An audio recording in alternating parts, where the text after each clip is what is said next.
গত পরশু অফিসে বসে কাজ করছি, এমন সময় শ্বশুরমশাইয়ের ফোন এলো। আমি ফোনটা ধরতে উনি কেমন আছি খবরাখবর নেওয়ার পর জামাই ষষ্ঠীর নিমন্ত্রণ করলেন।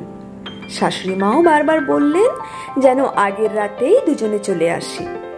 আমি শাশুড়ি মাকে বললাম, মা বোঝেনি তো, আমার প্রাইভেট কোম্পানিতে চাকরি, মারাত্মক কাজের প্রেশার, তাই জামাই ষষ্ঠীর অজুহাতে প্রত্যেক বছর ছুটি দেবে কিনা বলতে পারছি না, তবে আমি খুব চেষ্টা করব ওই দিন যাওয়ার।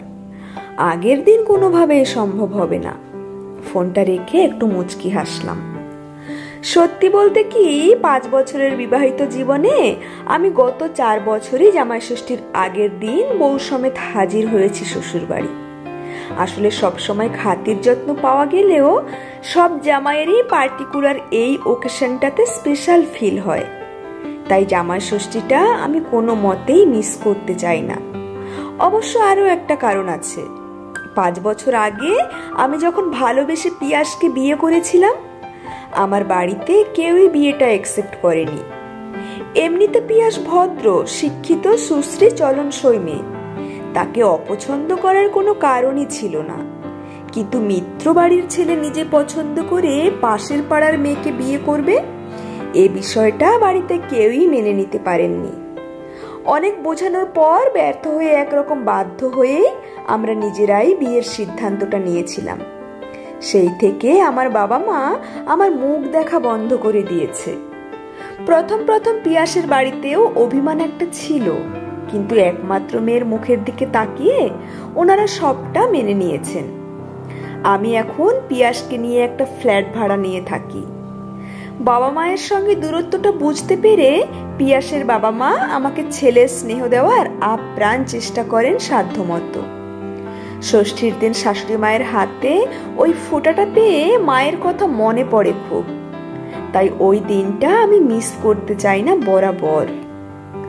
অফিস থেকে বাড়ি ফিরতে না ফিরতেই পিয়াস বায়না ধরলো, বাজারে নিয়ে চলো। বলল, বাবা ফোন করেছিল, তোমাকেও বলেছে বলল, কিছু কেনাকাটা তো করতেই হবে। ষষ্ঠী কাছাকাছি চলে এলে বাজারে খুব ভিড় হয়ে যায়, পছন্দসই জিনিস বাঁচতে অসুবিধা হয়। তুমি ফ্রেশ হয়ে নিয়ে চা খাও, আমি রেডি হয়ে আসছি। আমি শার্টের বোতাম খুলতে খুলতে বললাম, এবছর আর যাব না ষষ্ঠী করতে, অফিসে ছুটির খুব সমস্যা, বুঝলে। পিয়াস ভীষণ অবাক হয়ে গেল, কারণ ও খুব ভালো করেই জানে বছরের অন্যান্য সময় ছুটি না নিলেও এই সময় 2 দিন অন্তত আমি ছুটি জমিয়ে রাখি।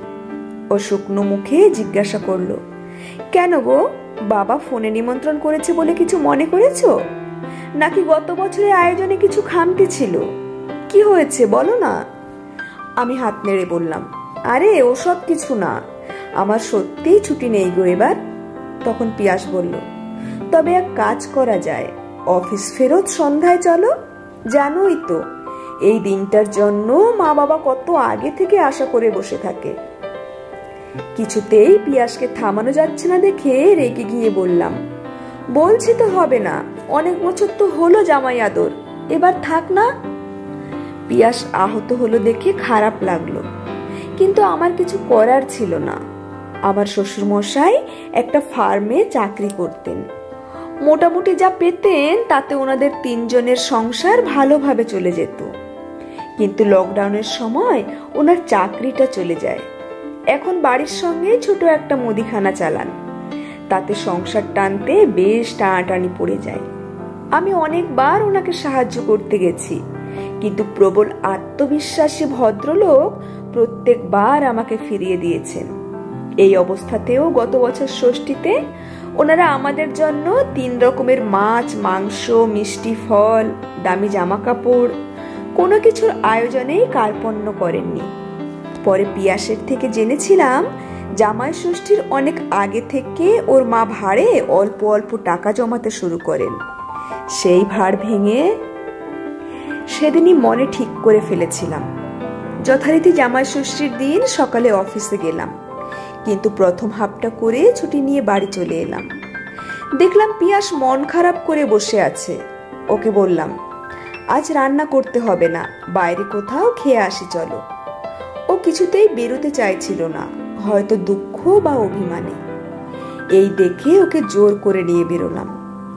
এদিকে শ্বশুরমশাইকে বাড়ি ঢোকার আগেই ফোন করে দিয়েছিলাম বড় রাস্তার ওপারে ডায়াগনস্টিক সেন্টারটার সামনে যত তাড়াতাড়ি সম্ভব মাকে নিয়ে চলে আসতে। সেই মতো ওনারা অপেক্ষা করছিলেন। আমরা অটো থেকে নামতেই শাশুড়ি মা ছুটে এসে বললেন, কার কি হলো বাবা, ডায়াগনস্টিক সেন্টারে কেন আসতে বললে? আমার তো টেনশনে হাত পা ঠান্ডা হয়ে আসছে। কার কি হয়েছে রে পিয়া? ওনাদের অবস্থা দেখে পিয়াসও আশ্চর্য হয়ে গেছে। তখন আমি হেসে বললাম, মা আমি তো সেন্টারে আসতে বলিনি, সেন্টারের সামনে দাঁড়াতে বলেছি। পিয়ার দিকে তাকিয়ে ভ্রু নাচিয়ে বললাম, ভুড়ি ভোজের টেবিল বুক করে রেখেছি। শাশুড়ি মায়ের হাত ধরে আমি আর শ্বশুরমশাইয়ের হাত ধরে পিয়াস একসঙ্গে ঢুকলাম রেস্টুরেন্টে। টেবিলে সাজানো ওনাদের পছন্দের সমস্ত রকম বাঙালি পদ। আমি বললাম, ছেলে না হতে পারি, ছেলের মতো তো বটে। ষষ্ঠীর ফোঁটা দিয়ে কল্যাণ যখন কামনা করেন, আমার দায়িত্বও তো পড়ে আপনাদের খেয়াল রাখার। আজ আমরা একসঙ্গে সবাই এখানেই জামাই ষষ্ঠী পালন করব। এরপর আমি কাগজে মোড়ানো বড় করে বাঁধানো দুজনের ছবিটা ওনাদের উপহার দিয়ে বললাম, জামাই ষষ্ঠীর সঙ্গে সঙ্গে আজ যে আপনাদের বিবাহ বার্ষিকী, ভুলেই গেছেন দেখছি। আপনাদের মেয়েও তো বাড়ি যেতে না পারার দুঃখে ভুলে গেছে। দেখলাম পিয়াসের চোখে 1000 ওয়াটের আলো। সামনে মাঝ বয়স্ক দুই ক্লান্ত মানুষের মুখে কি পরিতৃপ্তির ছাপ। বললাম, প্রতি বছর ব্যাগ ভর্তি গিফট নিয়ে বাড়ি ফিরি, এবছর আমাদের তরফ থেকে রিটার্ন গিফট। জমজামাই ভাগনা 3 নয় আপনা। সবসময় সত্যি নয়, বৌমা মেয়ের মতো মেয়ে নয়, জামাই ছেলের মতো ছেলে নয়। এ সত্যি মাথায় রেখেও যদি একটু ছেলে মেয়ে হয়ে ওঠার চেষ্টা করা যায়, তাহলে এই ভাঙনের রমরমার যুগে সম্পর্কগুলো একটু হাওয়া বাতাস পায়, বেঁচে যায়। আপনারা কি বলেন? কলমে পার্বতী মোদক।